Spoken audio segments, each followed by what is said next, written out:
Hiya, pals! Welcome to the Mouse Bytes podcast! Here we go!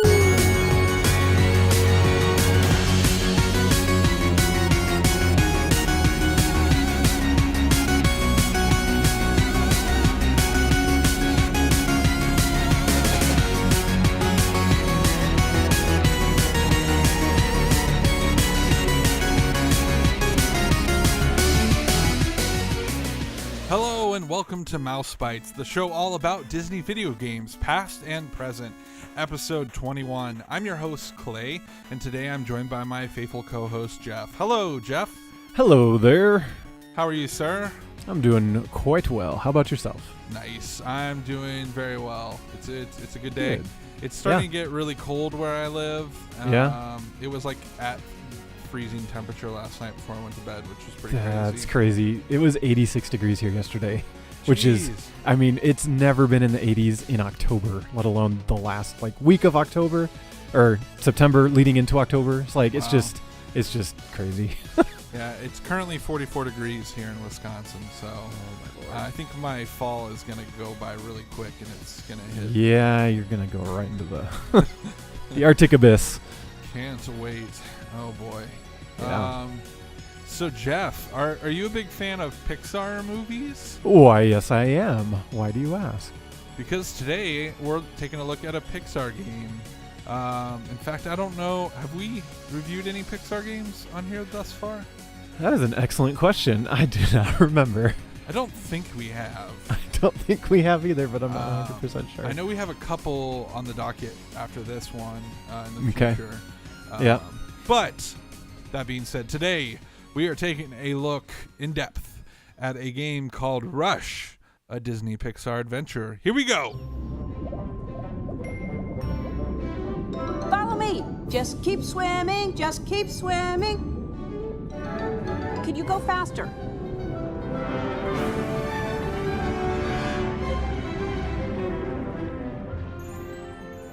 Awesome. So to start off the episode, we're going to tell you guys, in case you have no idea what the heck Rush, a Disney Pixar adventure is. Jeph, before you go into the details of what this game is, just give a very vague overview so people have a picture of what this game is. Alrighty, so this game is essentially, put me on the spot like that, some sort of adventure game, because the name, Disney Pixar adventure. Yes. The best comparison I can make it to is the one that we covered a few weeks ago, the Disneyland adventure game. Definitely. Essentially, it's a third-person action game with bits of platforming, very limited platforming, very, very limited puzzling, a little bit of racing in it, and mostly kind of endless runner style stages, not unlike the mini games in the Disneyland adventure. And from there, it's pretty much you go on an adventure through various Pixar movies. Originally, I believe it was 8, and then they added a 9th one for the remaster. And it's presented in a way that you're at a park with a bunch of kids, and you're a kid, and the kids are just kind of playing make-believe, and they start telling you a story, and then you become a character in the game, the movie that it's from. But it's a unique character. You don't play as any of the existing characters. You play as an avatar of yourself, like a car version of yourself or a superhero version of yourself, rather than taking the role of Mr. Incredible or Lightning McQueen. How's that? Wow. I would have accepted it was a endless runner or a running platformer game with motion controls, but yours was probably much better. So, yeah, okay. Well, that should give the listeners at home a good idea. Yeah, really the reason we decided to do this one so close to when we did the Disneyland game, because this kind of is like a pseudo sequel to that game, I would say, is that it's currently free to play if you own an Xbox One and have Game Pass. And so Jeph brought it to my attention saying, hey, we should probably cover this one because this is available for people to play, so we figured it'd be good to, while it's out there and easy to access for a lot of people, might as well take a look at it. So that's what we're doing. Jeph, can you give us some information about this game? Yeah, so it was developed by Asobo Studios, who they're known for doing like Toy Story 3. They co-developed, I think, Disney Infinity 2 and 3, at least 3. They've done several Disney and Disney Pixar titles, and infamously also, I believe, are the studio that developed Young Conquer for the HoloLens, unfortunately. I believe they're based in France. Oui. So the game originally launched March 20th, 2012. As you said, it was sort of a pseudo-sequel to Disneyland Adventures. Interestingly enough, that one was developed by Frontier, and this one was developed by Asobo, but they are still very similar games. I have no idea if they collaborated, worked together, or at least shared a design doc, or if it was just a really crazy coincidence because the Kinect, and they both just kind of using the Kinect originally. We should mention it was a Kinect-only game on the 360 back in 2012. Anyway, they're very similar game. It was remastered, re-released for the Xbox One and Windows 10 last Halloween, October 31st, 2017. And that added controller support for both of those platforms, as well as maintaining Kinect support. And yeah, that's about it from what I know about the development of it. So Asobo also did a Ratatouille game, a Wall-E game, an Up game, and then, like you said, Toy Story 3. So they've done a lot of Pixar properties. I don't think I've played any of these. Yeah, I've played through Toy Story 3, but I've never played. I have played like one level of each of the other ones because they used to display them at Epcot when I worked at Disney World. So, nice. Yeah, got a little hands-on time there at not Tomorrowland, Future World. Wow, I'm rusty on my Epcot lingo. I know, it's embarrassing. So I guess eventually we'll have to. I think we have Ratatouille on the docket coming up, if I remember correctly. But I'd be interested to play all these. They're probably not great, but Toy Story 3 was really Toy good. Story I liked. 3. Yeah. So I have faith for the other ones, but yeah, who knows? I don't know how any of them are viewed. Well, and that's the funny thing about this game. Even is like some of these games. Or some of these movies, it's like, how do you create a game, based on Wall-E or even, Ratatouille and Up, I guess it's not as difficult. But Up literally is a movie about, like, an old man. And so, obviously, his can house be to done. South America. Right. So, yeah. There's stuff there, but some of it does feel like a stretch at times. So, yeah. But regardless, that is interesting. So they helped with the Disneyland Adventures. I assume. Did you say they did the updated version? Is that right? Yeah, they did the remaster. I think they did the ports. Yeah, I think they did the Frontier ports. Frontier did the original. Yeah. And Frontier did the original for this too, for Rush. I thought it was Asobo did this one. That was. Okay, so they did. Thought both. I'd read. That might be right. I think Asobo did. Sorry, no, I think Asobo did both ports for the HD updates, but that the original two games were, this one was Asobo and the other one was Frontier. Yeah, I don't keep my studios as straight as you do. You're much better at that whole thing than me. So yeah. But it is interesting. It's curious. It's kind of it really is, and they're an interesting studio because it's like they've done a lot of these licensed games for Disney, and strangely these two were produced by Microsoft for Disney, right? Which is an interesting thing. That means they're platform exclusive to Xbox and Xbox on Windows is how people look at it. So they're great family games for the platform. And Xbox is known so much as like the Halo and Gears of War platform. So I think that was part of the reasoning back then to try and kind of get more family-friendly stuff. It kind of complemented Kinect Sports that Rare did, and some of the other Kinectimals, I believe was also Frontier. And so they all kind of the European studios for whatever reason were assigned to a bunch of Kinect games. So yeah, interesting. Yeah. As far as history goes with the game, I don't have much of any history. Never a game that, for whatever reason, that I played. Especially on the 360, I pretty much missed the prime 360 era. I did own one in the earlier part of the era, and then kind of missed out on the later part for whatever reason. But I did pick this up on Game Pass for free on my Xbox One. So pretty much everything I'm going to be talking about today is alluding to the Xbox One version, not the original. I did play with a controller and not with the motion controls. I have nothing against using a Kinect.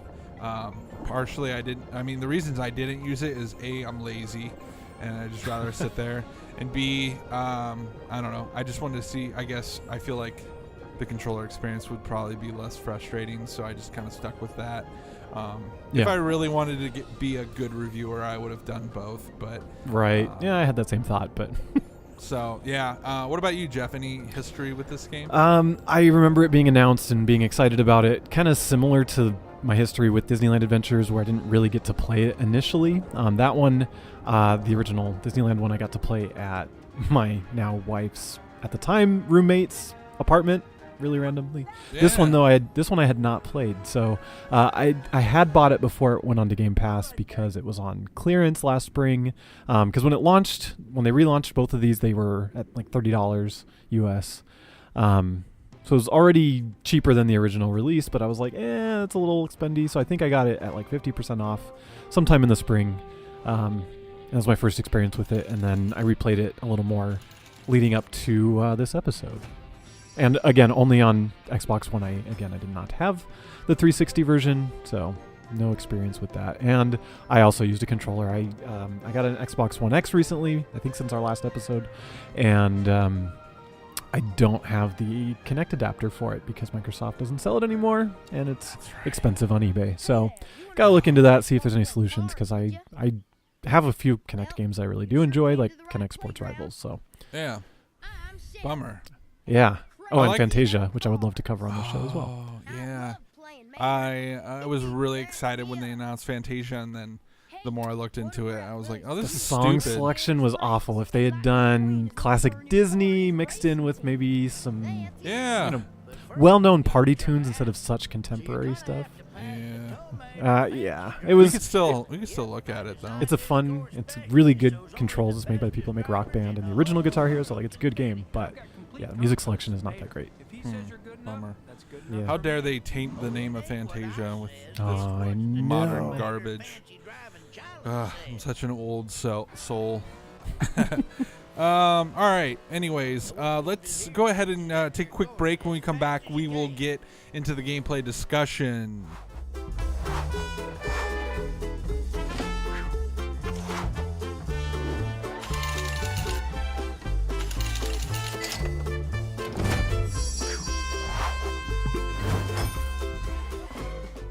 All right, so getting into the gameplay discussion, where we cover things such as visuals, audio, gameplay and difficulty, story, levels, all that fun stuff. Now, starting off, we've decided to jump straight in with visuals, be it graphics and all that good stuff. Jeph, what are your thoughts on the visuals of Rush, a Disney Pixar adventure? I would say that overall they're really good. The character models are very accurate. They look just like the source material. The level design and the artistic direction, I think, also is done really well.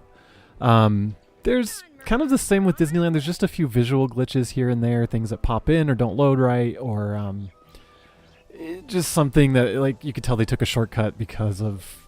I really don't actually know, because it's like for the Xbox One, they really shouldn't have struggled with visual quality per se. I think, sometimes when you upgrade the resolution and try to make it look shinier and add effects, you end up hurting it more than you help it. But overall, I'm happy with the graphics of this game. I think each world for each property, each movie, looks really good and looks faithful to what it's drawn from. And it's well detailed. Like the jungles look very jungly. They've got lots of foliage and trees and stuff. It doesn't seem super barren, at least around the perimeter and stuff. I guess kind of the level when you run through it is a little spacious and open, but right. I think it's because it was a Kinect game, and honestly you'd get too hung up and lost if you couldn't really tell where you were supposed to go, so I forgive it for that. But as far as like, there's some levels where you're for example in Up, you're really high up in the sky at the bottom of the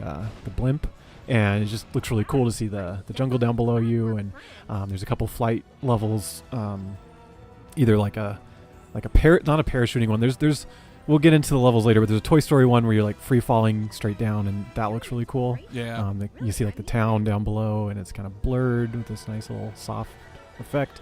So overall, like lighting is good, and colors and all that stuff looks good to me. What is your thoughts on the visuals? Yeah, I totally agree. I think it's a good looking game. I was actually really impressed, even just like when I started off and you're in like the hub world. I thought that the all the greenery and surrounding things looked really cool. There's some nice little touches. I think the character design for the children in the game are pretty good. Kind of gives off a Pixar vibe, really. It looked like they do. Like Andy or some of the kids maybe from the later Toy Stories. Yeah, or the kids at the daycare grown up a little bit. Yeah, totally. And so I appreciated that. Other than that, I think you hit on most of it. Definitely looking. I looked at some footage earlier of the 360 version, and I think the graphic overhaul definitely helped and made it look much better and stuff. Yeah. So other than that, I'm trying to think if there was anything you didn't really hit on. They do some cool things. One thing. Go ahead. Sorry, go ahead. You're fine. I was just going to say that the variety of the visuals is actually really impressive, because it's like, because there's so many properties, you can go from like the rooftops of Paris, the Great Barrier Reef, into the, like the Marine Institute with kids reaching their hands into the water, with like light shining through the water. Like there's a lot of cool dynamic things, like there's water rafting and just different areas, a desert of cars, and then like Tokyo at night and stuff like that. Like I actually was really impressed with the diversity of environments. Yeah, I guess it's a lot of assets. Yeah, it is, and there's some cool like sun effects and stuff when you're like in cars and you're heading towards what would be the sun. It kind of gives off a glare. So little they went above and beyond in certain areas for for what would mostly be a kids game. I think they did a pretty good job making it look good, because they probably could have cut more corners, but didn't. Last thing I wanted to say visually is, I don't know, Pixar is a weird thing when you try to make video games based off them, because for a long time, any Pixar game just never looked as good as the movie version. But we are kind of getting close to an era where we are at that stage. I mean, you look at the Toy Story footage we've seen so far for the new Kingdom Hearts 3. Yeah. And it's like, it looks just as good, if not better. There's parts of it that look better than like Toy Story 1. Right. Yeah. Exactly. And so it's interesting. And I, like I said, I haven't played Up and Ratatouille and stuff, but I imagine those probably don't look very good. Especially, depending on if you play like the Wii version of Up or something. Yeah, probably not. But this one, I would say, is actually a bit closer to being, like I was just looking at like the Nemo character footage, and it, I mean, relatively pretty close to what you would expect. Obviously, things like, I don't know. I'm just rambling now. So I think you're spot on with that, though. I'd say they're breaching really close to being very close to the source material, or at least at a place where it doesn't feel super obvious. Like, whoa, this looks way worse than the actual movie does. So right. I appreciate that, I guess, is what I'm getting at. Yeah, the models and the lighting are good enough that it looks close enough. It's not ever going to quite catch up to it, but yeah. Audio wise, there's some things to talk about here. One thing that stands out to me is I feel like they went above and beyond to try to have good voiceover work in this game. Got a lot of bigger names. I think Owen Wilson actually did a voice in this one. Okay. And then, but then obviously like Tom Hanks isn't in it. But right. And then, I don't know. I liked that. And some of the characters are, talk repeatedly and keep saying the same things over and over, which got a little annoying. But overall, I thought the voice casting and the voice work on it was really good. I honestly didn't pay too much attention to the music, so I might struggle to speak into that right now. But I don't know. Maybe you got something, Jeph. What do you think audio-wise? Yeah, no. I liked the voices and performances and all that good stuff. There's the typical thing in video games where if you're not doing something that it wants you to do, it'll kind of repeat the same sample rather than having variety. I noticed that in some of the Incredibles levels when you're like going down a slide and it's just like, okay, I get it. I'm supposed to slide fast or whatever. And it's just like, okay. Well, and she was like mocking you the whole time. Like, jeez. And I'm like, yeah, Violet is so annoying. Mm-hmm. I don't know why they picked her. Give me Dash all day over Violet. Come on. Yeah, they shouldn't have let off with her, but oh well, what can you do? But yeah, as far as the music, the one that stands out right off the top of my head is the menu and main theme, which is this like guitar. It sounds like music from a Pixar short film, and I don't know that it actually is or if it's original, but it fits in perfectly for, this is Pixar Park. It's like this guitar type of thing. Sounds like for the Birds or one of those type of short films. As far as the level music, none of it is like, just off the top of my head, none of it's really like jumping out. I'm like, oh yeah, this was super faithful or this didn't sound right. I think it was all either the actual music or close enough to where it sounded like it was an alternative track with the same, instrument style and pacing and all that. And, the horns for the Incredibles and the I guess the guitar again for like Ratatouille and, etc. So, I can't speak enough to it. I didn't look closely enough into it and specifically try to listen for accurate music. I was kind of more focused on the visuals and the gameplay as I was playing along. But dude, it might be for the birds, because when you hit that main area, those birds show up on the Pixar logo. Oh, they're like maybe flying around. So maybe it is that. Okay. Yeah, it's very similar to one of those if it's not exactly one of those. Yeah. Interesting. Yeah. Sound effects and other stuff they're fine. I feel like that's what we say for every episode, but I didn't really get annoyed by any sound effects so that I can think of. I don't know. There's probably a few that are a little redundant, but the collectibles and coins and all those typical game sounds are fine. They don't get overly intrusive or annoying. Same with like when you're sliding down cables or jumping and the car noises and all that. Like nothing seems overly undersampled. Like everything seems to be fleshed out well enough to where you're not driven insane. Yeah, and what was I gonna say? Yeah, I guess the main point with the music is while I didn't really notice it, it didn't really stand out to me as bad. Right, and so wasn't redundant or annoying. Right, so in my opinion, that's like successful, and totally. It's a little cliche at times. Like when you complete a level, it's like, oh, trumpet triumphant music, dun, dun, dun, dun, dun, and you're like, okay, yeah. So, but I think they did a good job, like you said, just kind of making you feel like you're a part of certain worlds. And so when you hit, when you went to, Paris or whatever for Ratatouille, it really felt like you were there or whatever. So, so I'd say good job on the music. The voice acting was really cool. I liked how they would transition from a kid talking to like, the kid would turn into Mater all of a sudden. And so there was like this really cool transition. I really like the presentation. Yep. Yeah. And then it would like do a wipe and then all of a sudden the kid would turn into Mater. And I just thought that was really neat and a really cool effect. So totally agree. I was kind of... I wanted to touch on that as we maybe got into levels, but kind of even just now is fine to talk about. I thought it was so cool because it's like a kid at a park and you go up to a kid and they're like, oh, let's play Cars or let's play Toy Story. And they start telling you the story, and what they're telling you start seeing in a thought bubble. Right. And then it like zooms into the thought bubble and it's like real time rendered, or it's a really good, clever trick with like pre-rendered video. Because like rendering two different scenes in the same scene is hard. So I from a technical standpoint, I was just really impressed with that. And like you said, it sounds cool to have like the little kid turn into Mater and all that.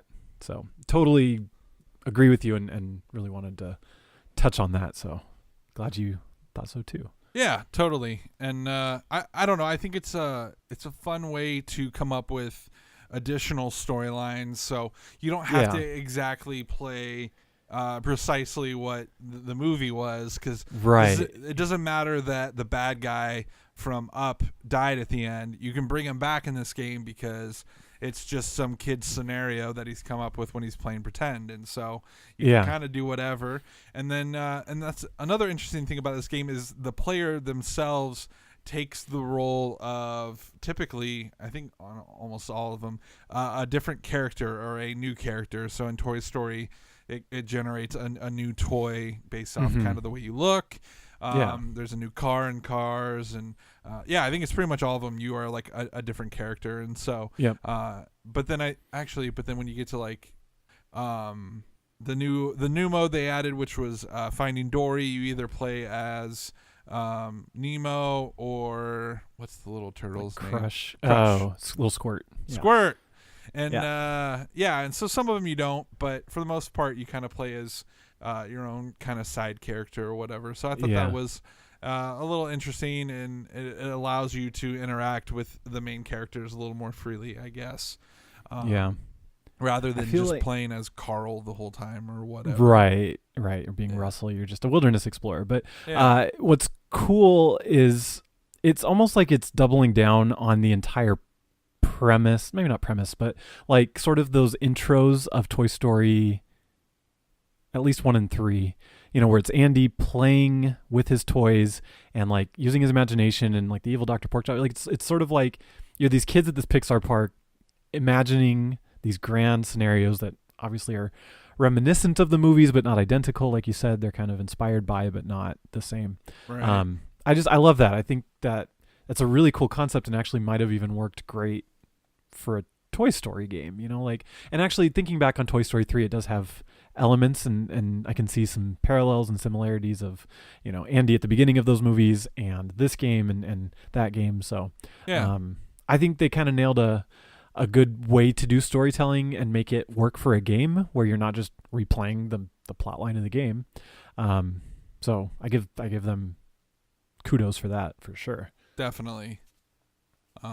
So moving on to the gameplay and difficulty, basically there are 8 worlds, later 9. They added an additional one from the different movies. The list of movies here are Up, Toy Story, Toy Story 2 and 3, The Incredibles, Cars, and Cars 2, Ratatouille, and then in the 2017 remaster, they added Finding Dory. So that was a new set of levels that you could only get on that version.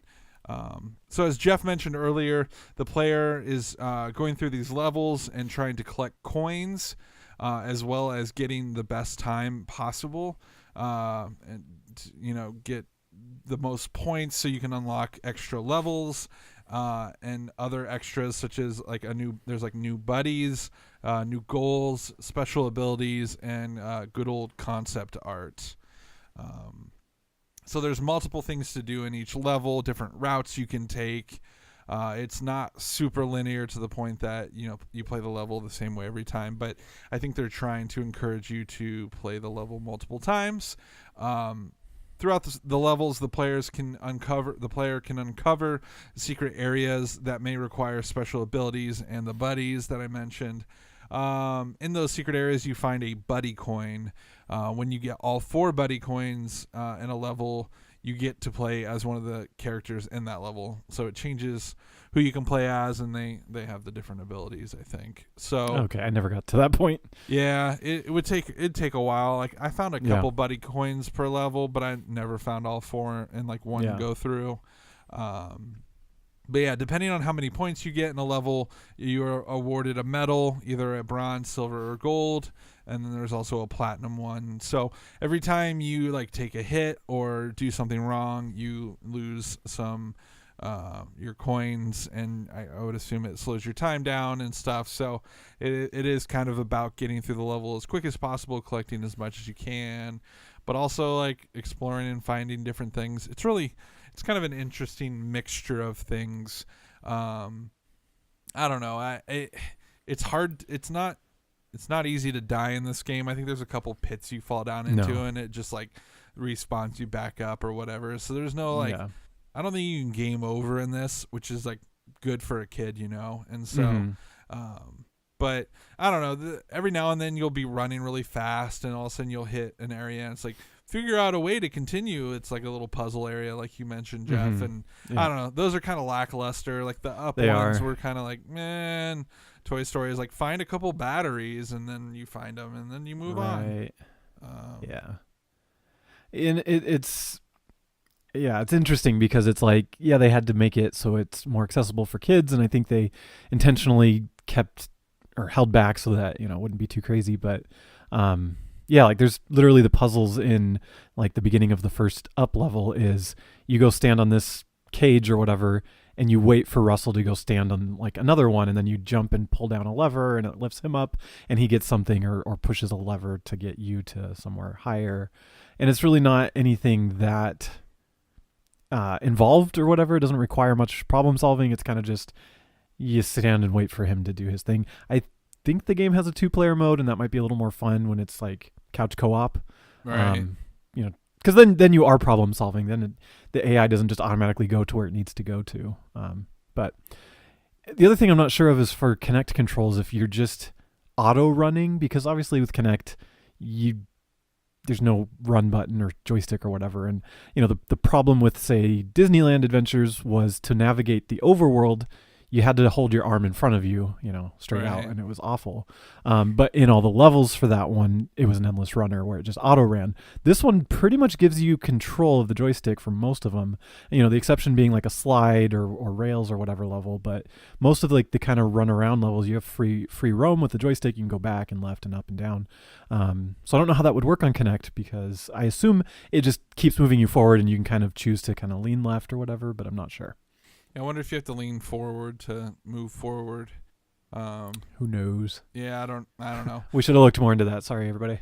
All I know is I watched a review of a grown adult playing the Kinect version, and all of the footage was like super cringy because it was just like like super move all the way to a corner and then overcorrect into the other opposite side, and just back and forth. It just looked painful. And I was like, man.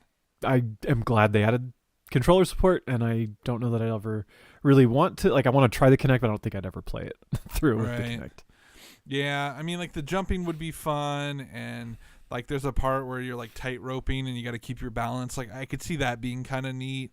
But I also saw that like getting the game to read your body was a little not well done. It was a little frustrating.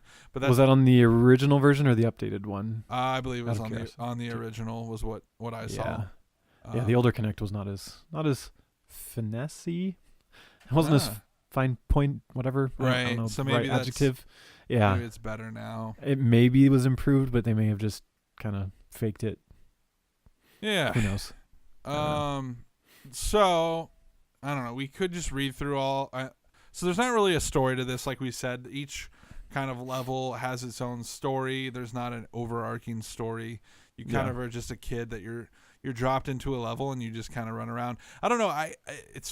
This is partially like a joking thing, but it also kind of made me think the whole you're a kid and you're at this like weird Pixar park made me kind of think. It kind of felt like I was in some kind of like afterlife thing where like I've died and I've gone to like Pixar heaven where I'm hanging out with a bunch of kids in this like daydreamy field and we're just playing pretend the whole time. So it kind of felt like a pre-heaven Pixar world kind of thing. I don't know. I just my weird head. I get where you're coming from with that, but yeah. Well, because just like the Pixar. Like, why are you at Pixar Park? Right. Yeah. It just doesn't have any purpose or meaning. And that was one of the best things about the Disneyland game, in my opinion, was just being able. World was a park. It was Disney World or Disneyland. Yeah. Whereas literally that in between is like almost non-existent in this game. There really isn't anything to do in between. No. And so you're just literally going mission to mission, and that's really about it. And so I don't know. I guess you could kind of hit a negative on that end because there's just they could have maybe added some stuff to do on the main world just to. I don't know that in case you didn't. It should have been its own level and its own explorable, find hidden things. Yeah. Yeah. The whole premise is that they're on a field trip. It kind of starts with you getting off a bus. Oh, you're right. But you know why and how and where this is kind of weird. I'm telling you, it's supposed to be Emeryville, but the bus is symbolic of death, and like the kids are just traveling from to the afterlife, and they're all of a sudden. Do you think this is a prequel to Fortnite? Party battle bus. Battle bus. Yeah, that's it. Jeph, don't say the F word on Don't this say show. the F word. Otherwise, otherwise all these middle school kids will show up and start listening to our show. And they'll start doing the floss. Yeah. Oh gosh, don't get me started. I feel so old. But, All right, Cranky Kong. yeah, right. Games these days. Anyway, what I was thinking is instead of like going through all of these, maybe we could just hit on some of our favorites.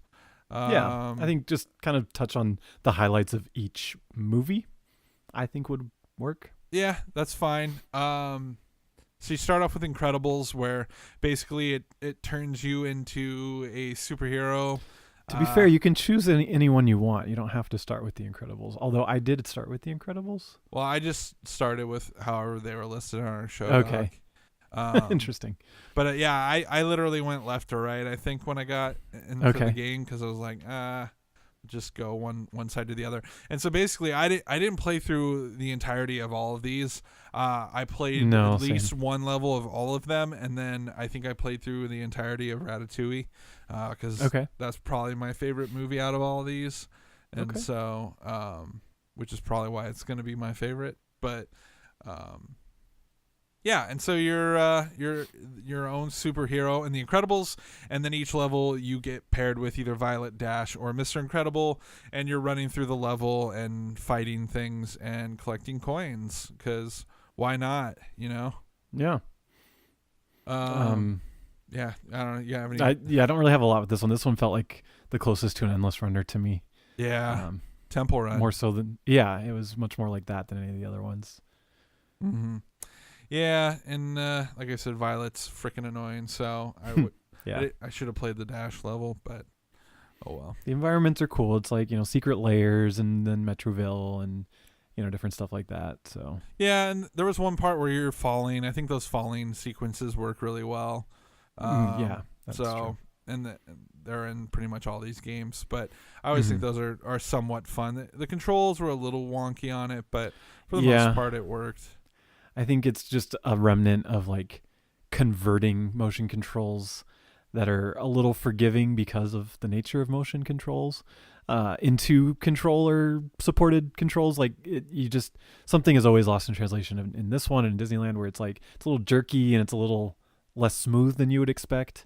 But it's probably just due to that conversion. Right. That makes sense. Little floaty, a little over responsive sometimes, but not inherently bad. I never felt frustrated that's like, oh, it didn't do what I wanted to do or didn't go where I wanted to go. Like, at the very least, it's got core movement functional. So that was good. Totally.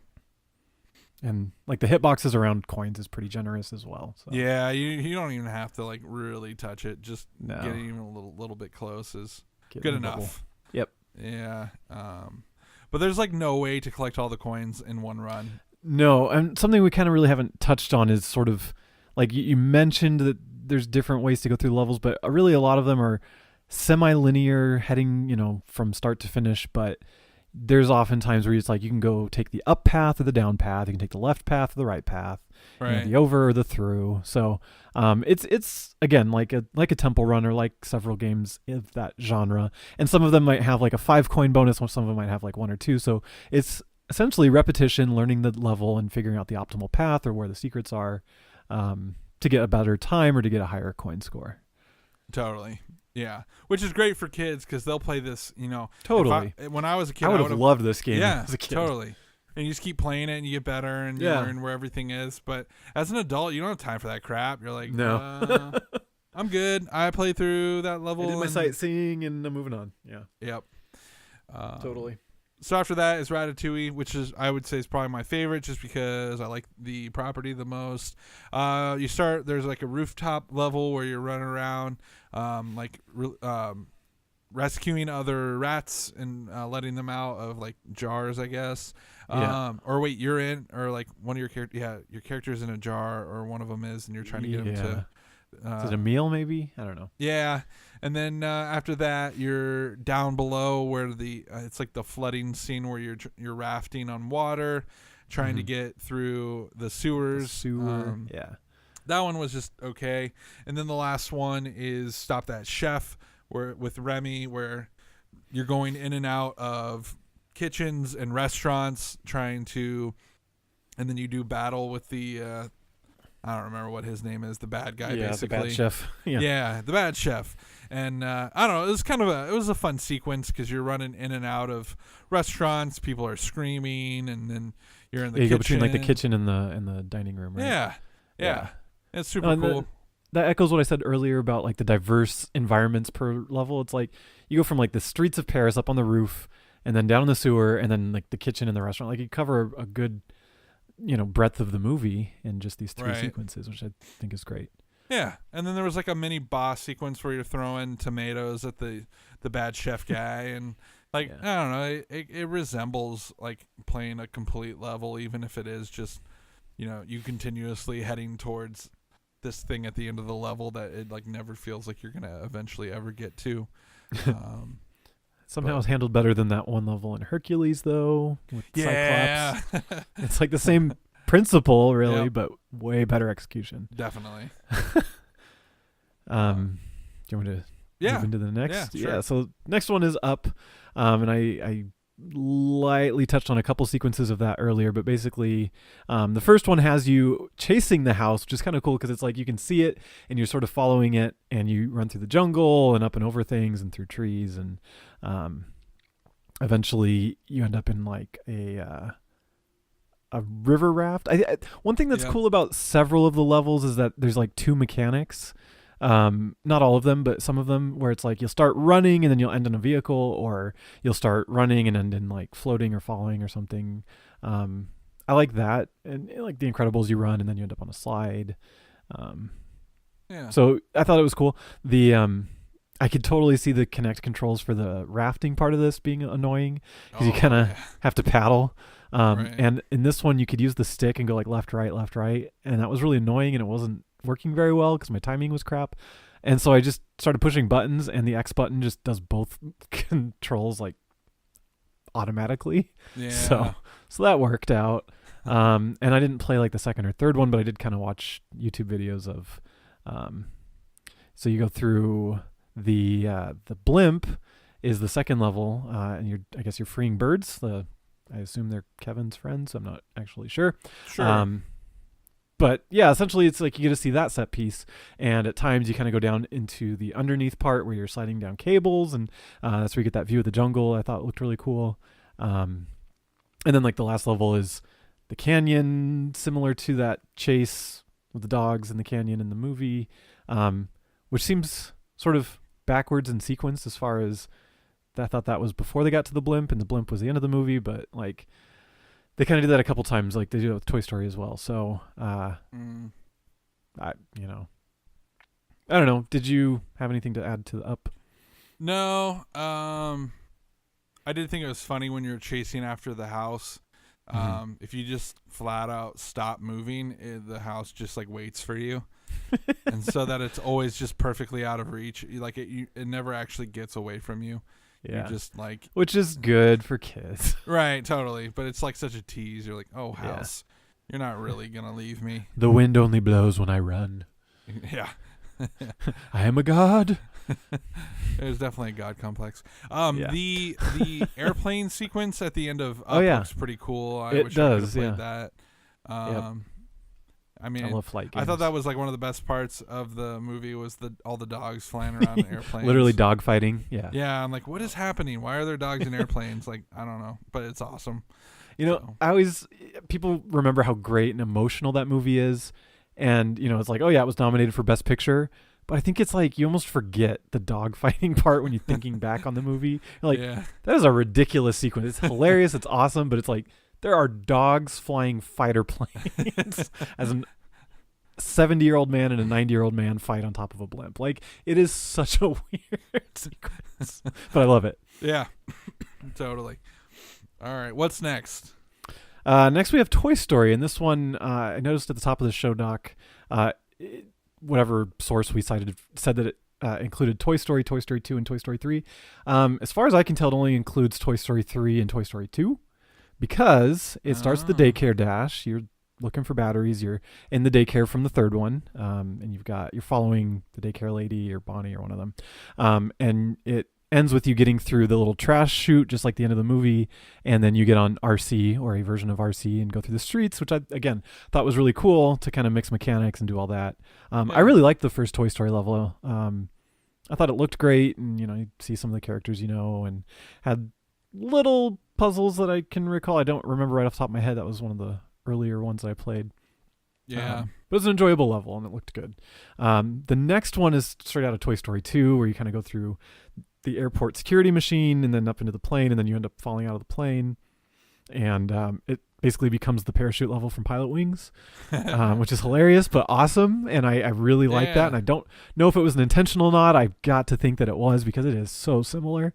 To lean forward, to move forward and fall, which that's pretty accurate to actual skydiving, which is why it's in Pilot Wings. But it was like go through the rings, go through these items, look for the coins. Like it was cool. Yeah. And then the dump escape is again the ending of Toy Story 3. So just weird to kind of go Toy Story 3, Toy Story 2, Toy Story 3 again, because it's just kids on the playground imagining their favorite parts of these movies. Right.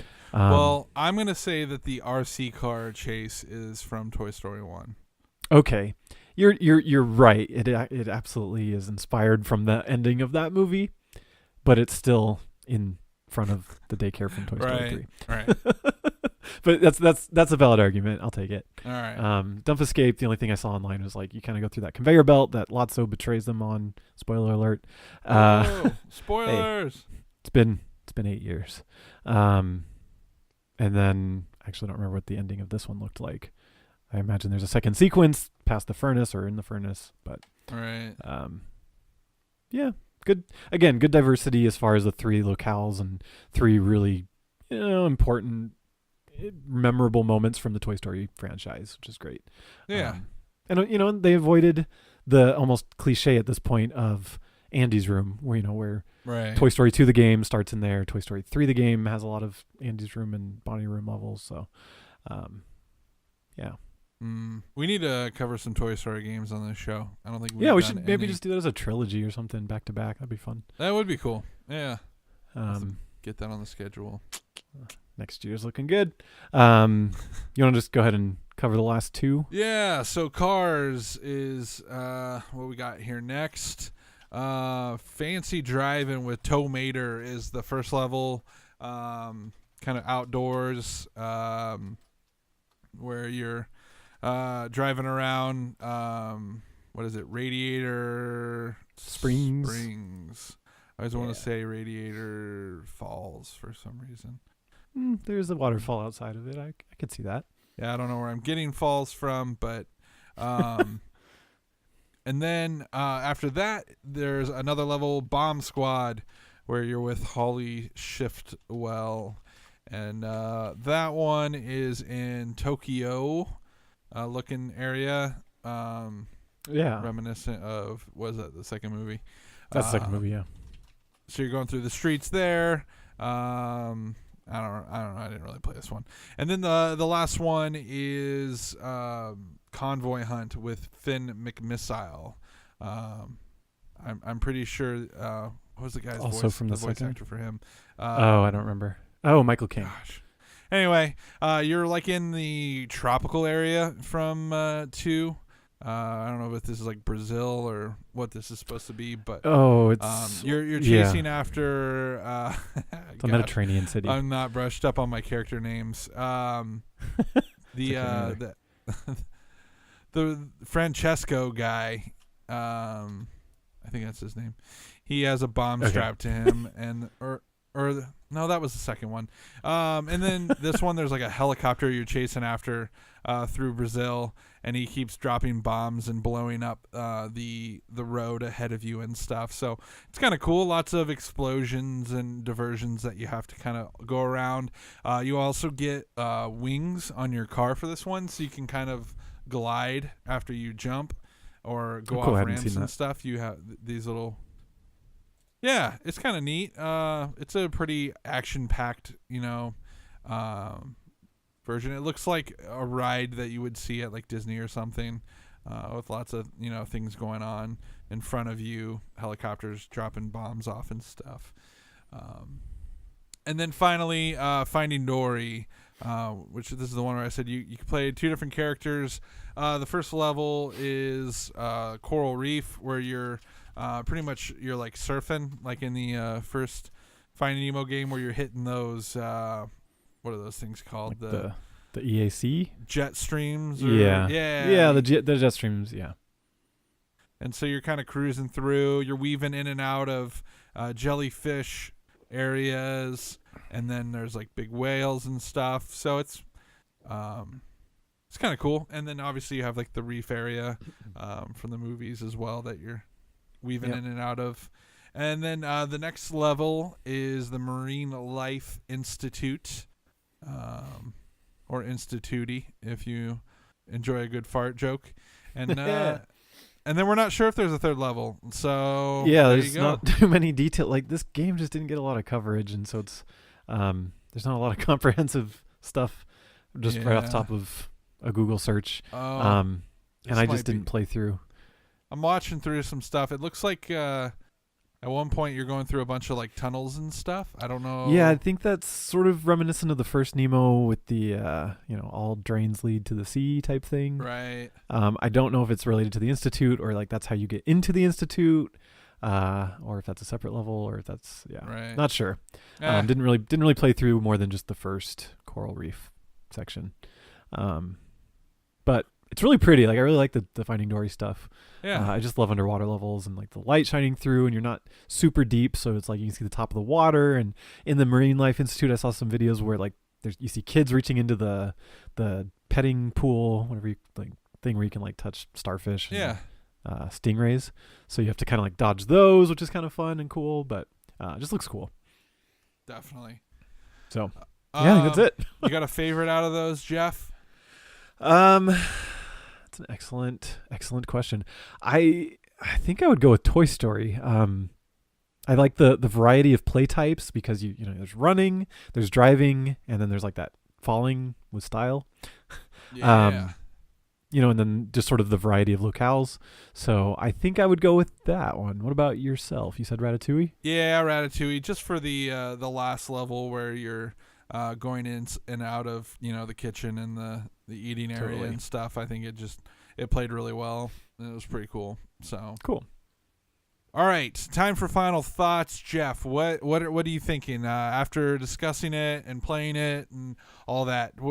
How do you rate this thing? What are you thinking? So I really like this game. It's a little simplistic and meant more towards kids, but there's enough Pixar love in there and well made, detail oriented level designs and stuff and character designs that it works well enough for me that I enjoyed it. I like the fan service and the look and the feel and some of the gameplay, most of the gameplay, not all of it. The Cars levels in particular, like, feels like a good driving game, like totally. More so than say like the running around levels, etc. So overall, like I would recommend it if you're a fan of Pixar, especially if you're like a really big fan of Pixar. I would highly recommend it because it's a cool little way to experience those films, and it's faithful enough that it's like, oh yeah, I know what they're getting at here, but it's not straight up trying to. It's one of the worst things with movie tie-in games is when they add stuff that wasn't in the movie, and you just like, you don't have any emotional connection to that or whatever. Like, all these levels are, oh yeah, I remember this locale, I remember this sort of scenario, so I like that. Yeah. Good music, good voice acting, like we said, great graphics, and just slightly less than great controls. Overall, and like I said, good presentation. I like the whole kids telling stories, transitioning into each level. So not super cohesive, like you said, no overarching stories or anything, but each sequence in and of itself is enjoyable, I thought. Totally. How about yourself? If I was giving it a rating, I'd give it an 8, maybe a 7, 9, like somewhere right around there. Okay. Out of 10. I mostly agree with what you're saying. I liked it for the most part. I think the lackluster hub world hurts it a little bit. Yeah. But that being said, I don't know. I think the bite size versions of these movies is probably for the best.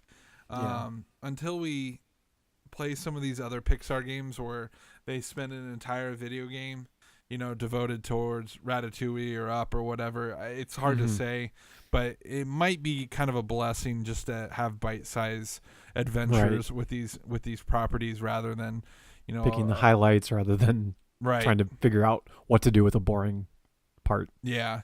I guess my biggest gripe other than the hub world is I think they do a good job of changing up the areas, but the gameplay, I never feel like it changes up enough. You're always moving forward, other than like sometimes you stop to like throw things. Or spray pigeons with water. Yeah, I guess that kind of changes it up, but and I don't even know what a good alternative would be, but I feel like it's missing game type B, whatever that would be. Something just to change up the formula a little bit from time to time to keep things from being as monotonous and similar throughout. I think you're right, and I think that's a victim to being a Kinect game originally. I think had it been developed controller based, it probably wouldn't have had those design decisions. So totally. It's interesting. And I think that's a fair, argument back on it. Is like, well, this is a Kinect game and it was meant to be a get to the end of the level as fast as you can, collecting all the things and finding all the cool areas. And so, I mean, for that, it's good. Maybe even just a higher difficulty or a different a different challenge mode, maybe enemies for to fight. Right, and just like so you can still have your mode for kids, but then maybe have a more challenging version for adults or parents or whatever. That's a good point. That would have been great. But other than that, I think it does well. Like you said, great graphics, great premise outside of the ambiguous park that you go to, but the make-believe thing works really well. And overall, not bad. I probably would rate it a little bit lower than you, but still above average, I would say. So I don't know. Maybe after we review Ratatouille, I'll think even more fondly of this game. But I'm very curious to see how that one holds up as a full package. Yeah, we shall see. Indeed. Other than that, I think that's about it. All right, so that marks the end of this episode, just under the hour mark here. Guys, thanks so much for joining us this week.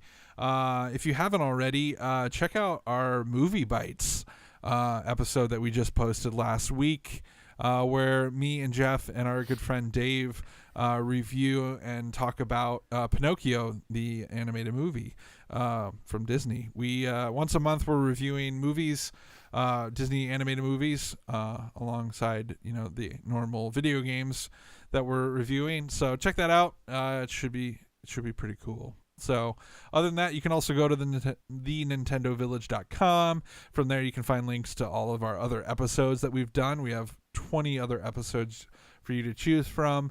There's other great shows there as well, all about Disney stuff, lots of reviews and other great content.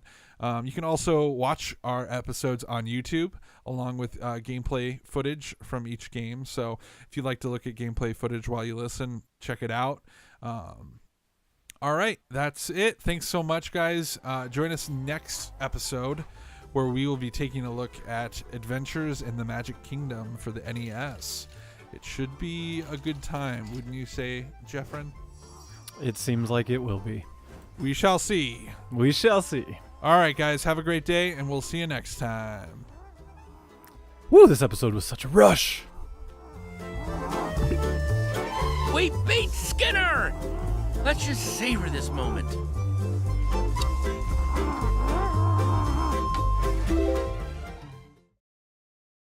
Thank you so much for watching. Be sure to subscribe, check out some of our other videos, and visit thenintendovillage.com, your home for everything Nintendo.